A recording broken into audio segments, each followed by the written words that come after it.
Parte 2 aqui, pessoal.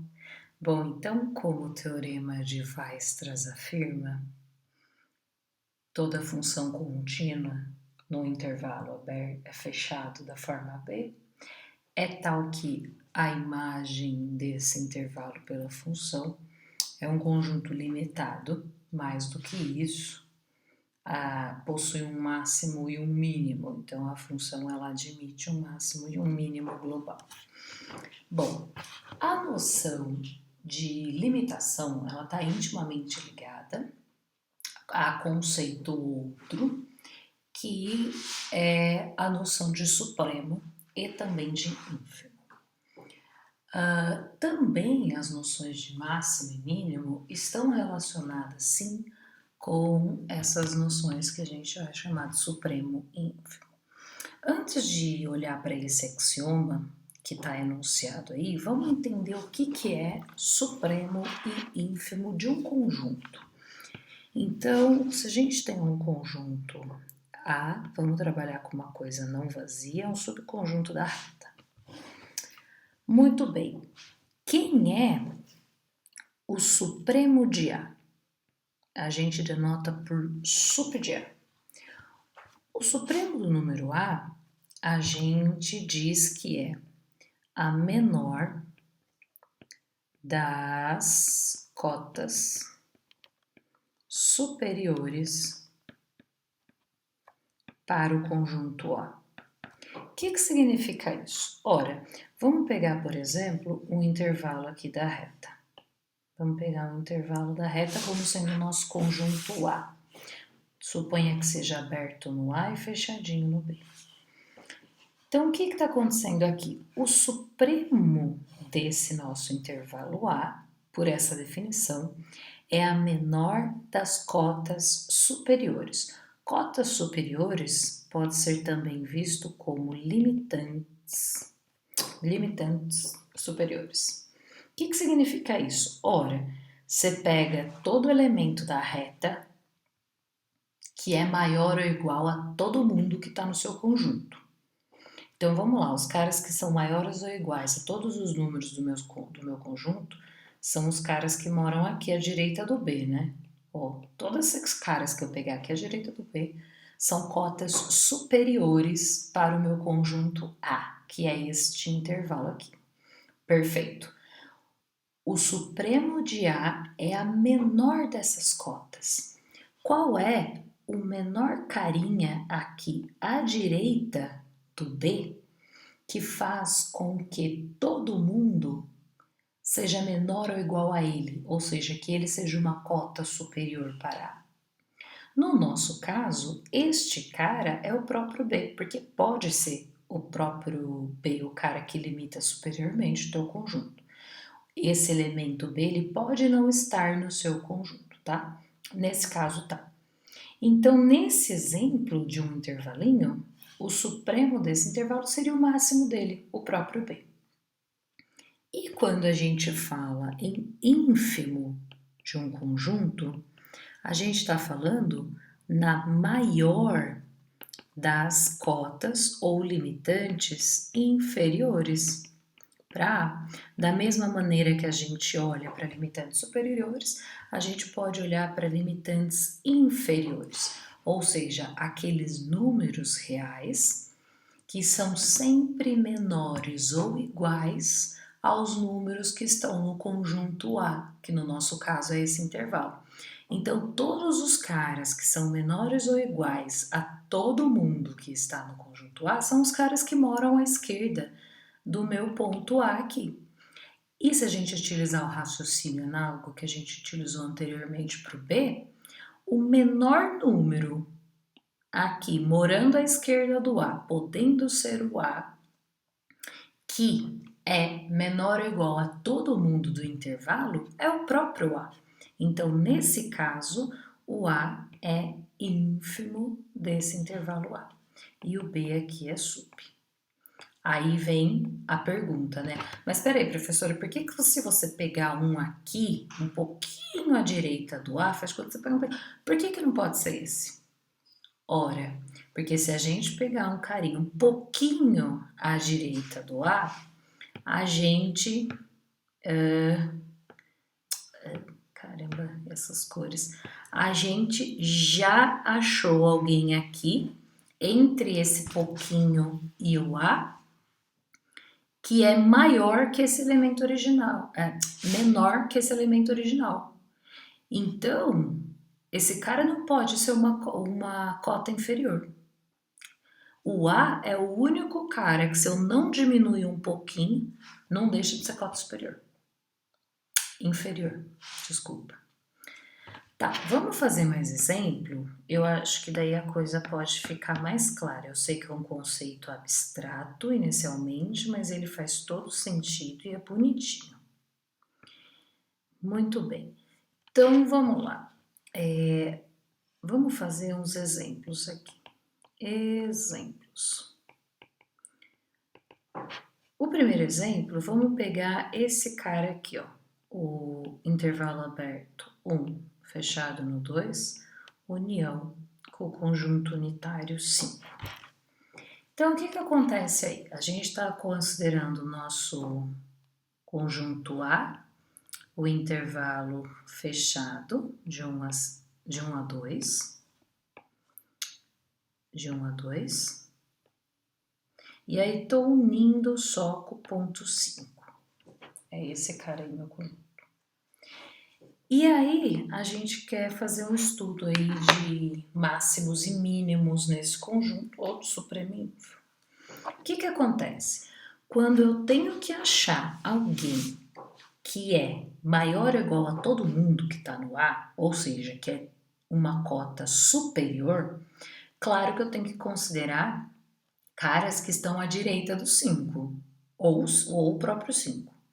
Qualquer coisa que eu pegar entre 2 e 5, por exemplo, não vai funcionar, porque não vai ser cota superior por 5, que é parte do conjunto A. Muito bem, e aí a gente usa o raciocínio análogo do que a gente usou para o intervalo arbitrário agora há pouco e conclui que o supremo desse conjunto A é o número 5. E esse cara é um elemento do próprio conjunto. Perfeito. Nesse caso, a gente diz que esse cara é o máximo. Quando o supremo ele é assumido por um elemento do conjunto, a gente diz que esse ponto é ponto de máximo. Vamos ver quem é o ínfimo do conjunto A agora. O ínfimo do conjunto A é a maior das cotas inferiores, ou seja, o maior número que é menor ou igual a todo mundo do conjunto.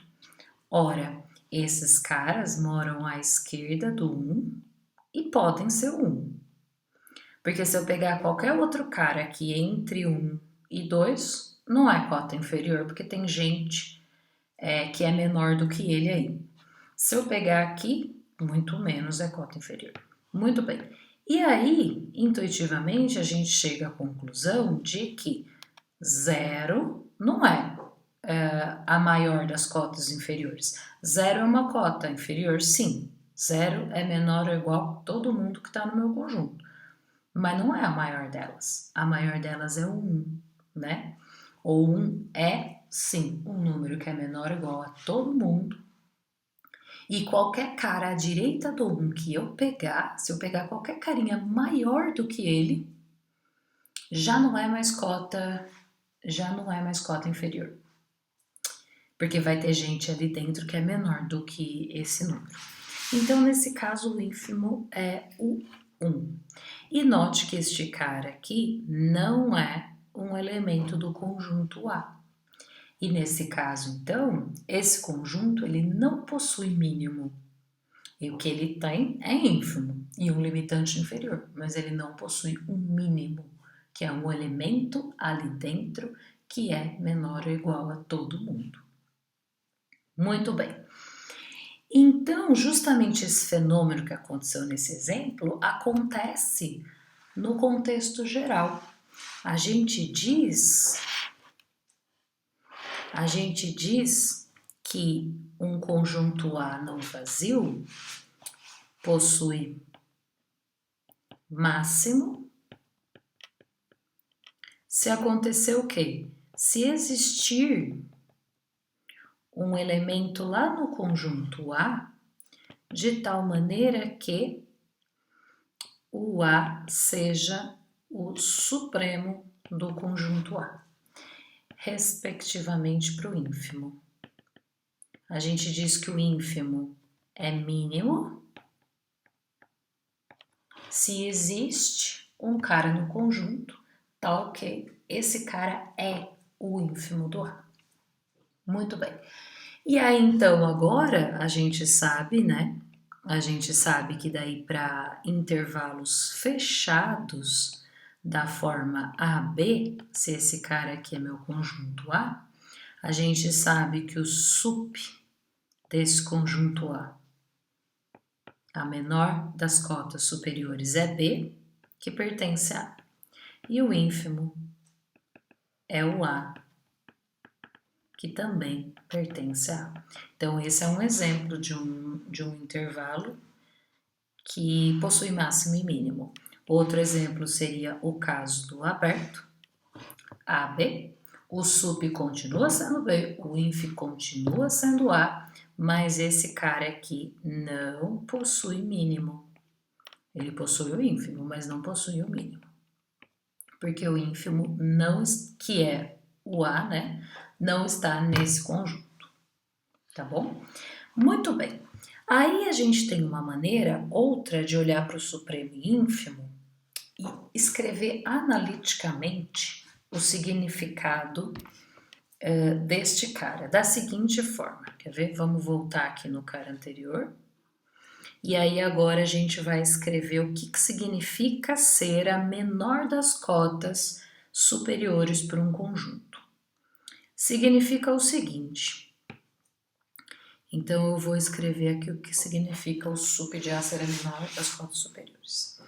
Ora, vamos chamar esse cara aqui de A. A é o sup do meu conjunto A. Se e somente se acontecer duas coisas. Ora, se esse objeto é a menor das cotas superiores, então no mínimo o A tem que ser cota superior, ou seja, todo mundo que está em A tem que ser menor ou igual a ele. Tá.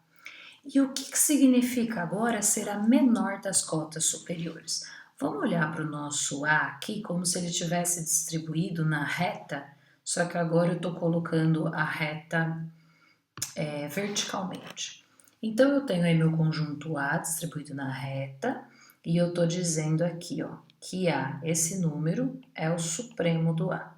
Então quer dizer que os elementos de A, na verdade, moram aqui abaixo do A, né? Porque a reta está crescendo à medida que eu subo. Então, esse A ser a menor das cotas superiores significa o seguinte, olha, se eu diminuir um pouquinho essa cota superior e diminuir um pouquinho significa tirar um epsilon positivo, isso aí tem que deixar de ser cota superior.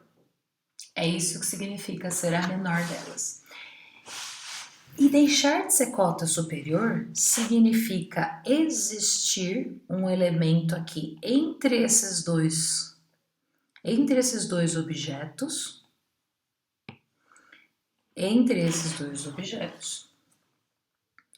e aí acabou, né? O A menos epsilon não é cota superior.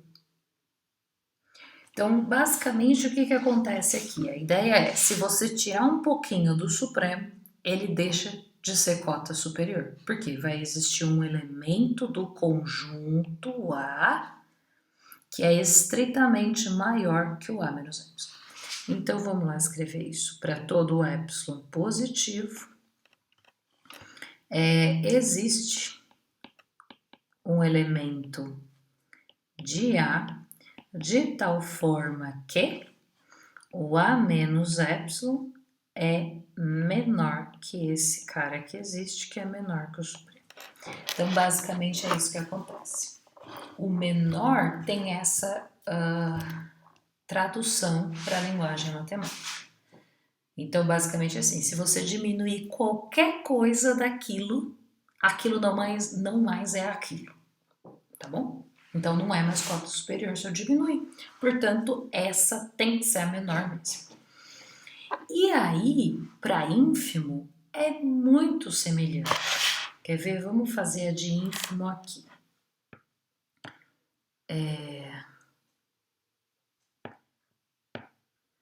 A definição de ínfimo agora, que é ser a maior das cotas inferiores, ela pode ser traduzida assim para a linguagem, né? Então, o ínfimo de um conjunto A, agora eu vou chamar de A. Vamos colocar também a representação na reta vertical. E agora, quando eu estou falando de ínfimo de um conjunto, quer dizer que o conjunto mora acima dele aqui, em termos de ordenação. O A mora ali para cima e eu estou pegando a maior das cotas inferiores, ó, que estão inferiores a A aqui de baixo subindo. Então, ser ínfimo de um conjunto significa o seguinte, ora, significa que é uma cota inferior, ou seja, é menor ou igual a todo mundo que está no conjunto, e é a maior das cotas inferiores. Significa o seguinte, maior é no sentido de estar crescendo, né? No sentido da reta aqui. Se essa chamada ínfimo de A é a maior delas, significa o seguinte, se eu aumentar um pouquinho, se eu aumentar um tiquinho, deixou de ser cota superior então, porque aquela era maior. E se deixou de ser cota superior, significa que existe alguém do conjunto A que mora aqui. Ou seja, é menor que aquele cara que dizia que era candidato a cota, o A mais epsilon. Então, de maneira análoga ao anterior, para todo epsilon maior do que zero, deve existir um cara no conjunto A de tal maneira que o A é estritamente menor que ele é estritamente menor ao A mais epsilon. Então, é isso que significa ser a maior das cotas inferiores. Tá bom? Então, são conceitos muito legais, eles estão intimamente ligados às noções de limite, né? Porque, por exemplo não, tá claro aqui na definição de ínfimo já. Esse processo de, dado um epsilon, existir um ponto no conjunto A, ele permite para gente uma noção até de limite, né? Se eu consigo indexar os epsilons que eu vou selecionar indo para zero, por exemplo, olha o que acontece. Se eu considerar epsilon da forma 1 sobre n, com n um número natural positivo, vai sempre existir um xn aqui, ó, de tal maneira que o A é menor que esse xn, que é menor que esse A, mais o epsilon, que é 1 sobre n. Então, note o que acontece aqui, à medida que n vai tendendo a infinito, o epsilon está se aproximando do zero, né? E o que está sendo dito aqui também é que esses caras no limite um vão ser menores ou iguais que outro, essa sequência xn, que dessa existência de elementos aqui, ela converge para o número A, pelo teorema do confronto. Então, essa noção do supremo ínfimo também está associada aí com a noção de sequência, mas isso é só uma curiosidade aqui nesse instante. Muito bem. Então, o que o supremo e ínfimo tem a ver com o nosso problema aqui? Ele tem a ver por conta deste axioma que está enunciado aqui, que é o seguinte, se você pegar todo e qualquer conjunto não vazio ilimitado da reta, o que significa um conjunto ser limitado? Significa que existe uma cota inferior e uma cota superior para ele, né? Dois números, um menor que o outro, de tal maneira que todo mundo que está no conjunto mora entre eles. Isso aí ia ser limitado. Ou seja, encontrar o intervalo onde esse conjunto está contido, por maior que seja. Muito bem.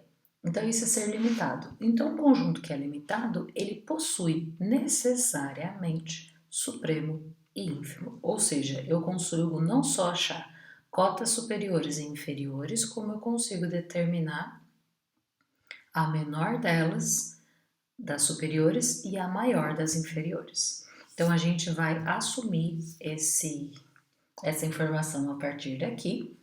Então a gente trabalha. Porque o que acontece, né? Se o A não for limitado, se você não souber que existe pelo menos uma cota superior ou pelo menos uma cota inferior, como é que a gente faz justamente esse processo de, entre aspas, candidato a limite, né, sequencial? Como é que a gente faz para determinar a menor das cotas superiores se nenhuma existe, nem cota superior existe, entende? Então a limitação aqui ela é fundamental por conta disso, para a gente conseguir executar esse processo. Tem cota superior? Tem. Então eu consigo achar a menor delas. É isso que esse axioma diz. E aí, onde é que esse resultado vai entrar aqui? Ele vai entrar no teorema de Weierstrass, que a gente queria provar lá inicialmente, que é o quê? A imagem do intervalo fechado por uma função contínua tem máximo e mínimo, ou seja, a função admite um máximo global e um mínimo global.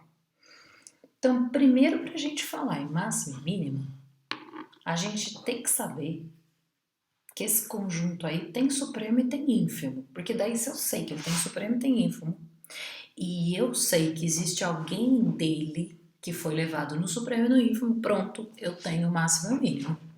Mas para eu poder falar em supremo e ínfimo, esse conjunto aí tem que ser limitado. E é por isso que a gente vai mostrar esse primeiro conjunto, ou primeira afirmação I, para depois ir para o 2I, que aí a gente pode sim falar em supremos e ínfimos e associar isso com os máximos, com o máximo e mínimo e demonstrar finalmente o teorema de Weierstrass. Muito bem. Como é que a gente vai mostrar que esse conjunto ele é limitado? A gente vai aplicar uma técnica aqui de demonstração muito legal, que é a seguinte. A gente vai fazer para todo cara intermediário que eu pegar aqui entre A e B, então eu tenho aqui o intervalinho de A até B, e eu estou pegando aqui um X intermediário. Eu vou chamar de IX esse intervalo aí, que vai de A até X. Então, eu vou chamar IX o intervalinho fechado de A até X. Muito bem. O que acontece? Se a gente considerar essa coleção aqui, ó, S, de todo carinha do intervalo AB, tal que a imagem daquele intervalo IX é limitada. O que está acontecendo? Eu estou definindo um conjunto que praticamente é o que eu quero, né? Eu estou pegando um conjunto X, subconjunto do intervalo AB, de todos aqueles pontos intermediários, A e B, que tornam a função limitada nesses intervalinhos aqui. Já que eu não sei se ela é limitada em tudo, eu vou coletando, eu pego para o primeiro xizinho ali, que é o ponto A, vejo o que acontece. Ando um pouquinho à direita do A, continua limitada, então esse cara entra aí e assim sucessivamente. Tá. Se eu conseguir mostrar que o B é um elemento desse conjunto, acabou o problema. Eu mostrei que a F do intervalo AB é limitada, porque se B está aqui, F de B é justamente o intervalo AB. E aí sai que a F é limitada. Só que o trabalho não é tão simples assim. Mas é quase isso. Então, o que acontece aqui? Vamos fazer uma primeira observação. A primeira observação é que esse subconjunto S da reta, do intervalo AB, ele é diferente do vazio. Por que isso acontece? Existe alguém ali sim. Olha só, o número A, ele está em S. Por quê?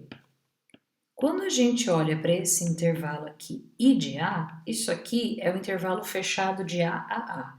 Então, isso aqui é o conjunto unitário A, na verdade. Ora, F desse cara, de um elemento, é limitado, né? É um conjunto limitado. Isso aqui vai ser o conjunto imagem do ponto A. Então, isso aqui é limitado. Então, de fato, o A está nesse cara S. Muito bem. E eu também tenho a informação de que este S, como ele é um subconjunto do intervalo fechado AB, então ele é limitado. Ele está contido no intervalo. Por que ele é um subconjunto de AB? Ora, eu estou definindo ele como coleção de pontos de AB que satisfazem determinada coisa. Então, não está contido em AB e, portanto, é limitado. E aí, o que aquele axioma anterior dizia pra gente? Todo conjunto não vazio, ilimitado, admite um supremo e um ínfimo. Mas o que a gente quer aqui é o supremo. A gente quer chegar ao máximo que a gente puder aqui à direita, de tal forma que a imagem do subintervalo continue sendo limitada. Então, a gente considera o supremo desse conjunto S. Muito bem. Esse cara existe e o que a gente quer verificar é que esse supremo ele é o ponto B. Olha a manobra. O que a gente quer mostrar é que este supremo é o ponto B. Muito bem, como é que a gente faz isso? A gente faz isso observando uma coisa. Primeiro de tudo, o B ele é cota superior de S. Porque todos os caras que estão aqui em S, os x's entre A e B, são menores ou iguais a B. Então, beleza, o B é uma cota superior de S. Se o B é uma cota superior de S e o supremo é a menor das cotas superiores, então o supremo tem que ser menor ou igual que esse B aí. Já que ele é menor. Muito bem. Tá, então o que a gente vai fazer aqui vai ser o seguinte. Bom, uma vez que o supremo de S ele é menor ou igual ao B, eu só tenho duas opções. Ou ele é estritamente menor, ou ele é igual. Vamos supor que ele é estritamente menor, e isso vai ser um enorme problema. E aí a gente tem que ele vai ser igual a B. Muito bem, vamos supor então que o supremo desse conjunto S é estritamente menor que B. Na representação vertical aqui, então eu vou ter B aqui, e aqui eu vou ter o supremo do conjunto, que eu vou chamar esse cara de P. Aqui eu devo ter o A, né? O intervalo AB. Então eu vou chamar de P esse supremo de S. Como P é estritamente menor do que P, a gente sabe que a F ela é contínua nesse ponto, porque é um ponto interior ao intervalo AB. Então, ela é contínua nesse ponto. Ora, o que isso significa? Significa que para dado epsilon existe delta, tal que alguma coisa acontece. Eu vou considerar epsilon igual a 1. Então, se eu considerar epsilon igual a 1 na definição de continuidade, eu sei que existe um delta positivo de tal maneira que, se eu pego os x's na vizinhança do ponto menos delta, na vizinhança do, aqui, né, P mais delta. Então, a imagem da função nesse ponto, menos a imagem do ponto P, isso aí fica menor que o epsilon, mas no nosso epsilon é 1. O que acontece? Quando a gente olha para essa desigualdade, usando a desigualdade modular, em particular, o f de x ele é menor que f de p mais 1. Lembra aquela sacada de colocar, né? 1 menos f de p menos epsilon, f de p mais epsilon, mas eu só quero a desigualdade da direita, que é essa daqui. Então, isso aqui implica isso daqui. O que está acontecendo aqui? Está acontecendo aqui que eu peguei aqui, ó, uma vizinhança do meu supremo lá, P menos delta, P mais delta, e eu mostrei que nessa vizinhança, a função é limitada, porque todo mundo fica menor que a imagem da função nesse ponto mais 1. Agora, o ponto P menos delta aqui, ele é estritamente menor que o supremo. Então, ele está em S. Ele é um cara do conjunto S. E até aqui, até o P menos I, então, como P menos delta pertence a S, a função do intervalo A até P menos delta é limitada. P menos delta, ela é limitada. E eu acabei de mostrar agora que se eu for até P mais delta, se ela era limitada aqui e agora ela é limitada aqui, ela é limitada até P mais delta. Então, o que está acontecendo? Está acontecendo de que a função f, saindo do intervalo A e indo até P mais delta aqui, ela é limitada. E se ela é limitada, significa que quando a gente volta aqui, ó, significa que o supremo que eu considerei aqui, o supremo de S, não é supremo na verdade, né? Porque era para ser a menor das cotas superiores, né? E eu acabei de achar uma aqui, é P menos delta, P mais delta, uma que é menor e que é a cota superior. Então, sentimos muito, mas sup de S estritamente menor que B não rola, gera uma contradição quanto a quem é o supremo desse S, e, portanto, só pode acontecer que o supremo de S é o próprio B. E isso implica que a função, então, é limitada no intervalo fechado a B. Legal. Então, vamos para o segundo agora e final. Ora, se eu já sei que a função é limitada, ela admite supremo e ínfimo, certo? Então, vamos lá. Pelo item A, pelo item I, a gente sabe que existe o ínfimo da imagem desse conjunto aqui, né? A imagem de AB. E existe o supremo desse cara aí. Porque o item I diz que essa imagem aí é limitada, então existe supremo e ínfimo. E aí a gente já sabe, então, daqui, que para todo e qualquer elemento de AB, a imagem desse cara mora entre esses dois números, entre o ínfimo e o supremo. E aí o que a gente quer fazer agora é mostrar que esse ínfimo e esse supremo, eles na verdade, são máximo global e mínimo global da minha função, respectivamente. E como é que a gente faz para mostrar isso? Como é que a gente faz para mostrar isso? A gente tem que mostrar, devemos mostrar, como é que um ínfimo é um mínimo.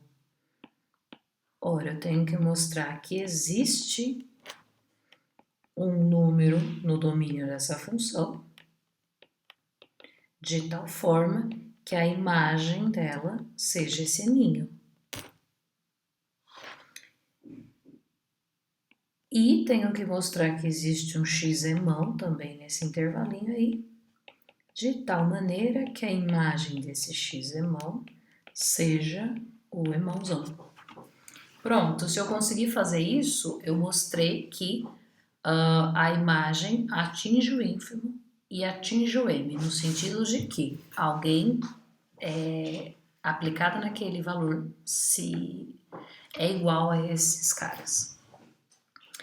Tá bom. Bom, o que acontece aqui? Eu vou fazer para o máximo e aí vocês fazem para o mínimo, tá bom? Vamos supor o que acontece? Que para todo x, vou vir para o próximo aqui, né? Então, a gente sabe que para todo x no intervalo AB, o f de x é menor ou igual que a esse emão. Vamos supor que ele nunca seja igual, porque se existir um x que ele é igual, meu problema está resolvido. Vamos supor que não exista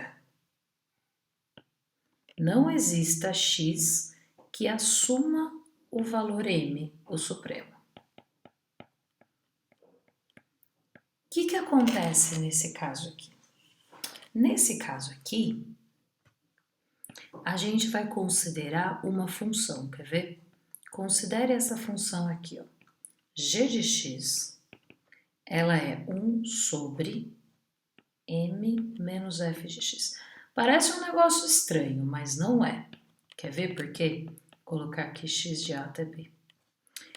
Essa desigualdade que eu estou supondo como verdadeira, que a função é estritamente menor que o seu supremo, diz para mim que quando eu faço a subtração m menos f de x, que é o que está aqui no denominador, esse número ele é sempre estritamente positivo.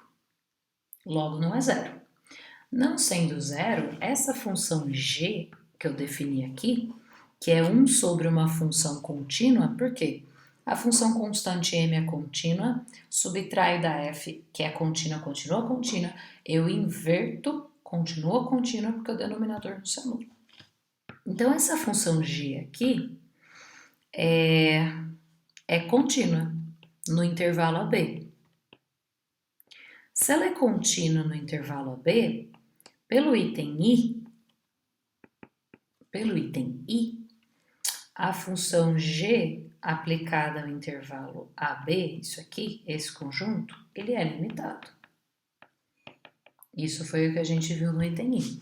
Se ele é limitado, existe um número positivo, né, porque a função ela é positiva, de tal maneira que todo mundo fica menor ou igual que esse número, para x no intervalo AB. Beleza? Mas o que é g de x? É 1 sobre m menos f de x. Essa desigualdade aqui diz para mim o seguinte, ó. Diz que se eu passar o beta dividindo para o lado de lá, né? 1 sobre beta é menor ou igual que m menos f de x. E esse cara aqui eu passo multiplicando para o lado de lá. Essa desigualdade eu posso reescrever assim, ó. F de x, eu passo para o lado esquerdo, troco o sinal, menor ou igual que m menos 1 sobre beta. Isso para todo x pertencente ao AB. Ah, legal. Então, da limitação da g, A gente achou aqui uma limitação para f, claro. Mas olha só a limitação para f que a gente encontrou. É m menos um número positivo. Quando eu volto aqui atrás, quem é o meu m? O m é o supremo da função no intervalo AB. E eu acabei de mostrar que eu achei uma outra cota superior que é menor que aquela. Isso aqui me gera uma contradição. Não pode ser. O supremo é aquele. E de onde veio essa contradição? Veio desta suposição de que f de x é menor que m, que permitiu a construção dessa g que levou à contradição. Então, se a f de x não é menor ou igual a m para todo x no intervalo AB, existe um que foi levado em m. Então, quando eu volto para cá, a gente acabou de verificar que existe sim um cara que foi levado no emão, o m grandão. E de forma extremamente análoga, a gente procede para justificar que o ínfimo é assumido. Fica exercício para vocês fazerem, porque é legal. Olha quanta coisa, né, tá incluída em termos de conteúdo que a gente desenvolveu antes, continuidade de função, só nessas continhas aqui. Muito bem. Então aí o teorema de Weierstrass então fica demonstrado. E agora podemos sair calculando máximos e mínimos, sabendo que alguma coisa a gente deve concluir, tá bom? Espero que vocês tenham gostado, obrigada pela compreensão de todos. Qualquer dúvida em qualquer passagem, lembre de entrar em contato.